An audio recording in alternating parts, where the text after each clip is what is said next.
Welcome to Charter California Edition. I'm Brad Pomerance. Our guest, Rusty Bailey. He is the mayor of the city of Riverside. Sir, you just finished your first year in office. Congratulations. And if we can, I'd like to take a look back. All right. At your year, and it had a lot of highs, some real sad, tragic lows, and I want to start with that because, I mean, it was really trial by fire. You were in office just a month or two, and the Christopher Dorner incident occurred, and even though that was connected to Los Angeles City, it wound up that he killed a Riverside officer, Michael Crane. Yeah, February 7th, never forget it.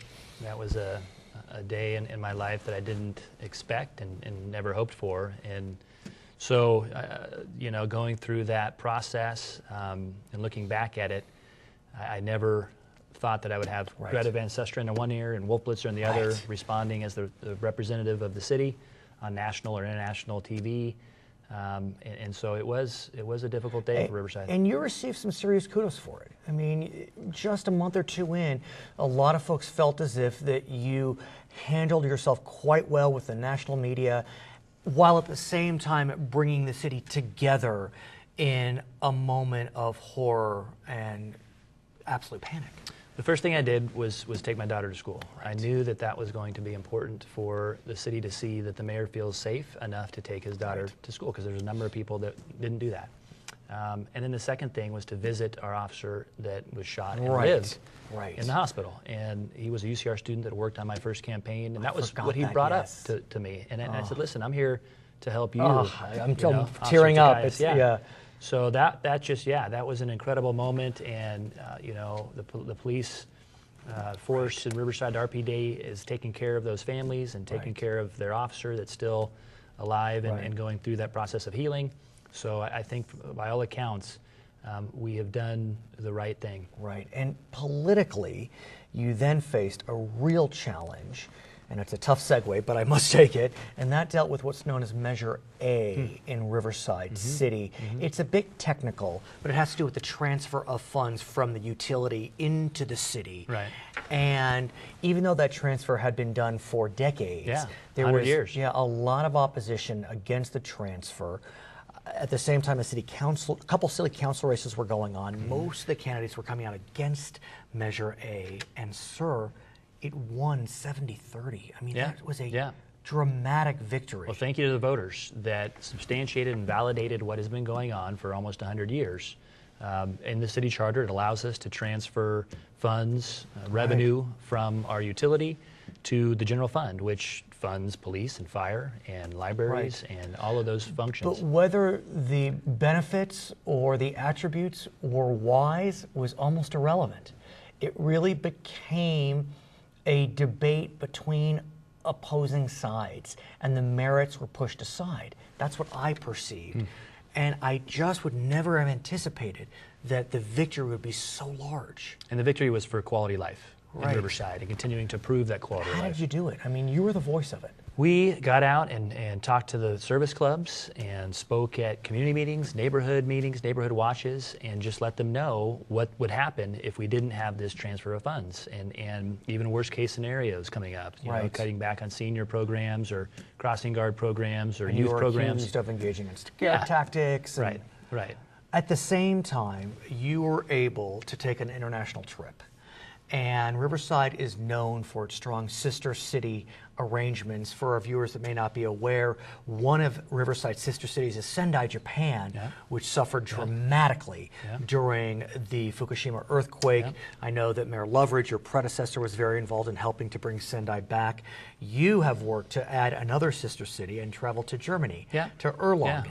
No taxpayer money involved. No tax, but private if money. there was, I don't know. But be that as it may, talk to us about that arrangement and why you saw Erlangen as such a perfect companion sibling. Sure. Erlangen is the capital, is the headquarters for Siemens Medical Division, right? And as you know, the School of Medicine at UCR just came into being. It did. White coats are donned. Yes. And so it's a perfect strategic alliance between the two cities to connect on healthcare industry and otherwise. And so that's what really you know, took us to Erlangen, and we signed the documents and became sister cities this last summer. And so how was that for you? Because, you know, you think about your predecessor who really had a national, international stature. And I know part of your campaign was meaning zero disrespect to your predecessor, but just looking a little bit inward. But yet at the same time, you still wanted to create those relationships with, potential siblings across the pond. Well, you look at City of Riverside and the awards we received, they're international awards. Right. By Sister Cities International, but also the Intelligent Community of the Year. Which in 2012, 13 or whatever it was. Yeah. And so we have a national stage, an international presence, and we have had, like you said, this relationship with Sendai for over 50 years, which my great aunt helped establish. Oh, is that true? I love that. My grandpa's sister. And so it's been in my blood and been in my family. And look at the international connections and relationships that the city has had over the years. They have brought both business development and economic impact, as well as cultural facets to the table, and exposure to youth and students that have taken trips back and forth in their high school years as well as college. No doubt. I want to then talk about one of your signature goals, and that is known as the Riverside Streetcar Transit Corridor. That is a very ambitious project. We know that Riverside was a able user of redevelopment. That tool is now gone. You are looking to the Riverside Streetcar Transit Corridor as a way to try to revitalize, although it doesn't need that much revitalization, the UCR area, but you are looking toward the streetcar. Tell us all about it. Riverside Reconnects, I think it really is the next step for the Renaissance in Riverside. And the Renaissance for our viewers statewide, explain the Renaissance. $1.6 billion economic infusion, mainly in infrastructure over the last 6 years. And that was everything from roads to the Fox Theater to another highlight, by the way. Yeah, the convention center that's coming on board this in March. We'll open that up again. And Fox Theater, of course, is now being run by Live Nation, which is quite a great alliance. So that investment, $1.6 billion, is now seeing private investment, piggybacking on top of it, and that's what I see this project being just like that. So explain where the streetcar would go for talk about the UCR area and the connection. So the first conversation was between the universities and college at the Riverside Education Roundtable. How do we connect our universities and colleges, students and faculty and otherwise? Wouldn't that make sense? And so University Avenue and Magnolia Avenue became the true backbone and spine, which we had streetcars in Riverside up until the 1940s. The red car line that went to Los Angeles and all the way, the terminus was in Balboa Beach at the Pavilion. So we had that in the past, and we can have that again, and that's going to spur economic development, and it's going to be sustainable development along that corridor so we can build up. So we're also going to put a smart code around those two corridors and truly make them innovation corridors for our city. So where do we stand on this? We are right now received I think it was $300,000 grant from SCAG, Southern California Association of Governments, through the California Transportation Department. And so we're going to do a feasibility study with that money this next year to figure out the true alignment, where we should start and end, how we can finance it. And where does, that's what I was going to ask you. Where is funding? Is it private, public, combination? There's 24 other cities that are going, actually have streetcars in the ground working or will in the next year. And some of that money, a lot of that money is coming from the federal government in the New Starts or Small Starts program. Federal Transit Authority has provided some grants, and you have to have matching money to go with it. And so we're going to be, through the feasibility study, figure out where that money's going to come from, whether it's state or local or bond. We have a public utility. So you plan to have it operated by a public entity. This is not going to be a private venture. Right. I mean, it could be a public-private partnership that might come up during the feasibility study. Siemens, by the way, in transit to their final destination in San Diego, where there's a thriving streetcar network down there, stopped with a Siemens streetcar on University Avenue and let people board it. 2,500 people came out to board it. We had 800 surveys taken. 80% of them said, I would love to be able to take this to work or to back and forth home. So we're looking forward to come back. I want to hear more about Riverside this. Reconnects. Okay, his name is Rusty Bailey. He is the mayor of Riverside. When we come back, we'll be speaking with Mike Gardner. He is the mayor pro tem of Riverside. I'm Brad Pomerance. It's Charter California Edition.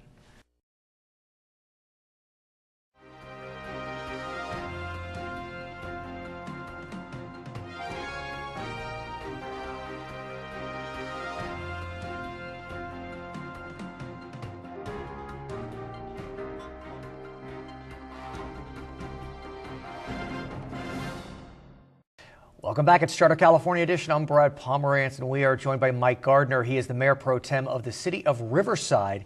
And I want to speak with you about a concept I remember learning in law school, and that is the issue of the serving of alcohol at an establishment or a home. There is a legal principle that if you, one, knowingly serve someone that is inebriated, and you allow them to then leave the premises, that you could actually be liable for what happens after that fact. And there have been cases where substantial settlements have been issued as a result. That's exactly right. Now, Riverside, though, is looking at a specific aspect of this notion of social hosting, and it deals with minors. Yes. Why don't you talk to us about this issue?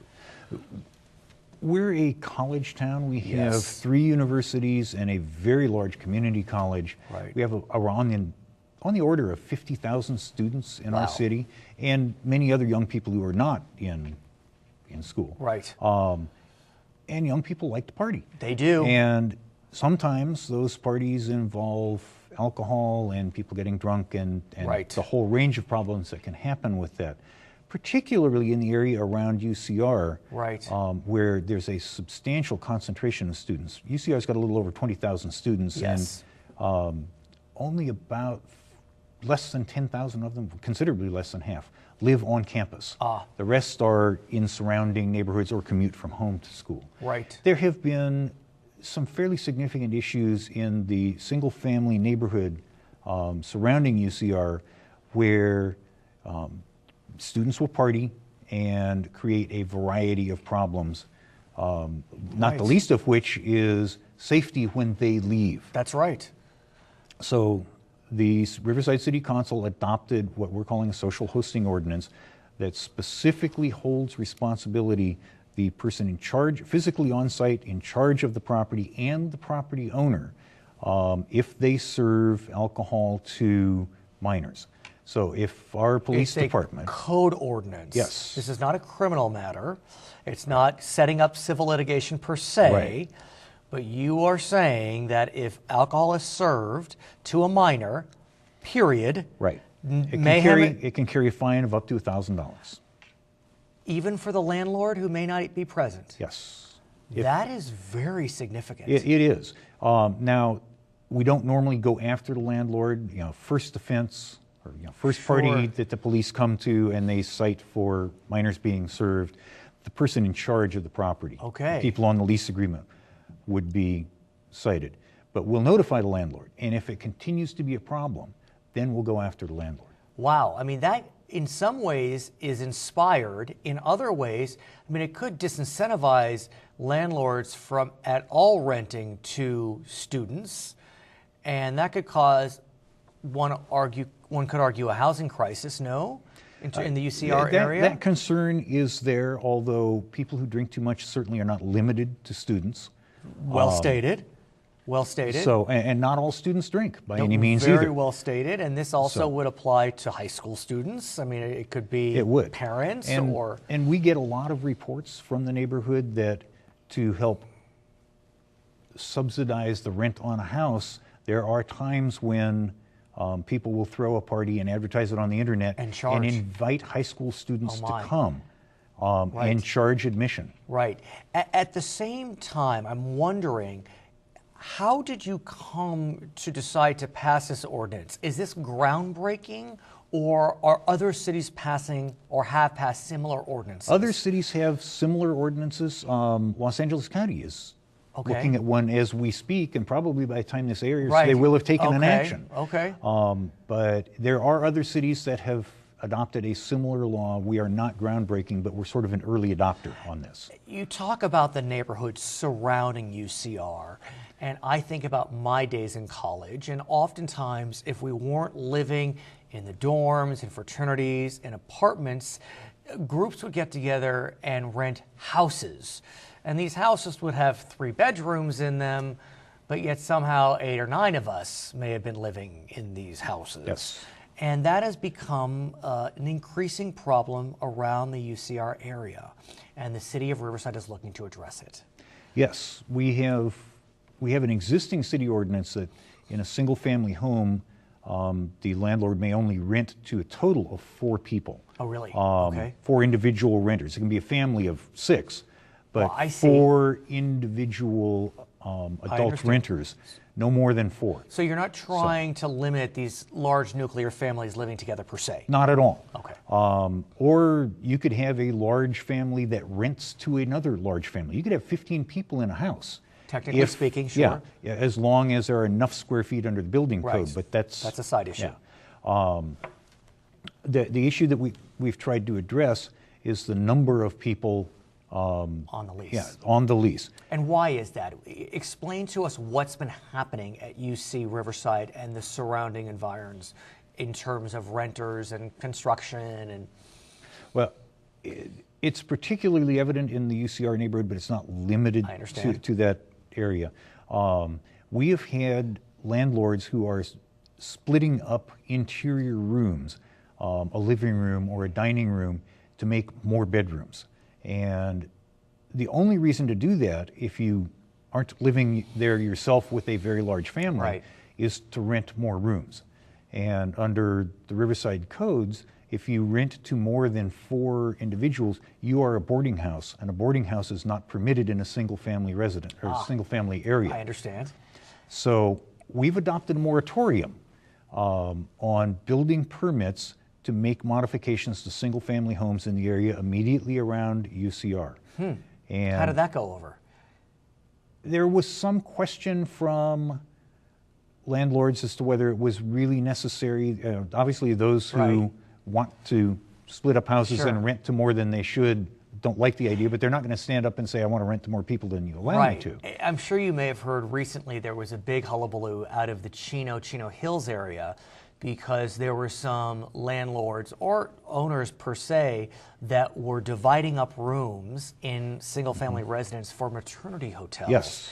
When folks often from Asia would come to deliver children, so those children would have positive immigration status here in America, and that caused a ruckus. This obviously is a different scenario, but somewhat applicable, somewhat similar. It is a little bit. The drawback to a moratorium is it stops all building permits. So if you did have, if you were a family, you still had 3 or 4 children at Right. home, but an older child and their family needs to come back and live with you, and you need to add rooms to accommodate them, you can't do that But under the moratorium. as we speak today, though, the moratorium, as I understand it, is temporary.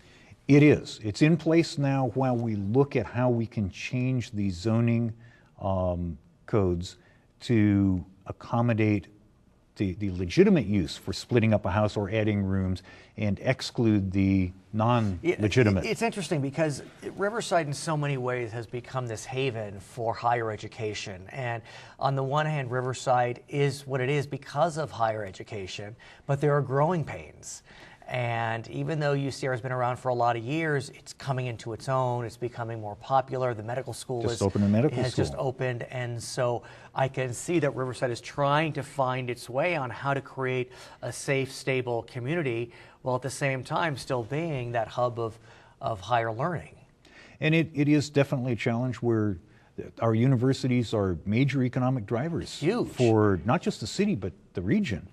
And it's very important to the success of the city, but at the same time, you have to control things in a way that things work together, Right. and you don't destroy neighborhoods. Is the community coming together on this, or is there dissension? There has been some dissension. I think we're getting closer together now. There are neighborhood organizations, and students have started coming to them, and they're Okay. starting to self-police well, a that's bit, good to which is hear. very helpful. Okay, his name is Mike Gardner. He is a member of the Riverside City Council. He is serving right now as the Mayor Pro Tem of the City of Riverside. My name is Brad Pomerance. You're watching Charter California Edition.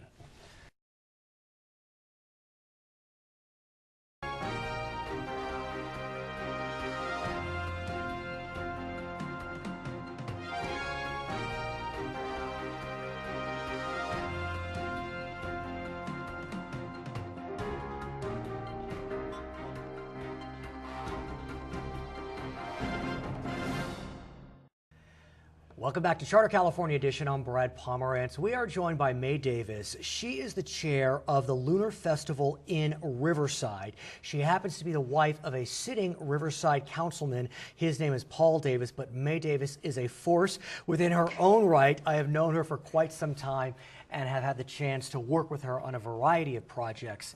I must tell you, before we talk about the Lunar Fest that's coming up, I was honored to be asked to moderate a panel that discussed whether the city of Riverside should adopt a sister city in Vietnam. And honestly, May, I've told you this, it was one of the most moving evenings that I experienced. Oh, it was. I'd never expected it, but there was a host of people there that have been Vietnam vets themselves, and they talked about their support of bringing on Canto as a sister city to Riverside, and it was hard for me to keep it together. Well, I think the whole main purpose of this is it's time to heal. Right. There's been so much angst in the long past, and you know, we've had hardships with other countries as well, and we've gotten over those. Yes, we have. And we've become sister cities with them as well. And let's think about some of those countries. Germany, for example. Yes. I mean, they were our arch enemy. We're now sisters, Riverside sisters with Ernlangen. Right. I know that Mayor Bailey was there recently. Right. And then currently 4 cities in Asia are sister cities to Riverside. Yes. Sendai, Japan, Jiangmen, China, Gangnam, Korea, and Hyderabad, India. That's right. And so there's a long history of connections between Asian cities and the city of Riverside. If you can, May, tell us about Riverside's special and unique connection to Sendai. Well, it's been over 50 years. Sendai is actually one of our very first sister cities. And we've helped each other out quite a bit in the past, especially when we had the horrible, tragic tsunami back in, was it in 2011, I believe? So, yes. And this Riverside City decided, hey, we need to all work together and help our sister city out with, you know, whatever we can, whether it be services or whether it be monetary.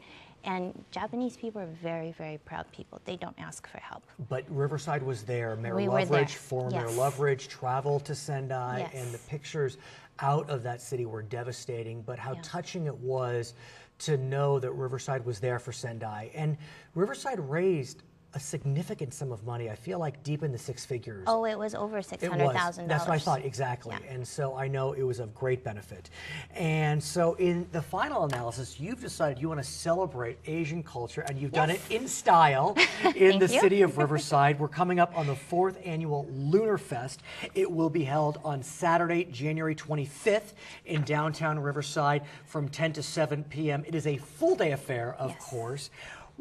This is the 4th annual, so obviously you're 4 years into it. What made you decide to do this? Oh, long story. I'll try to keep it short.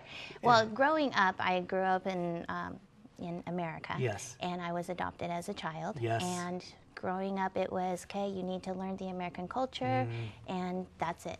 And Your so, story's interesting.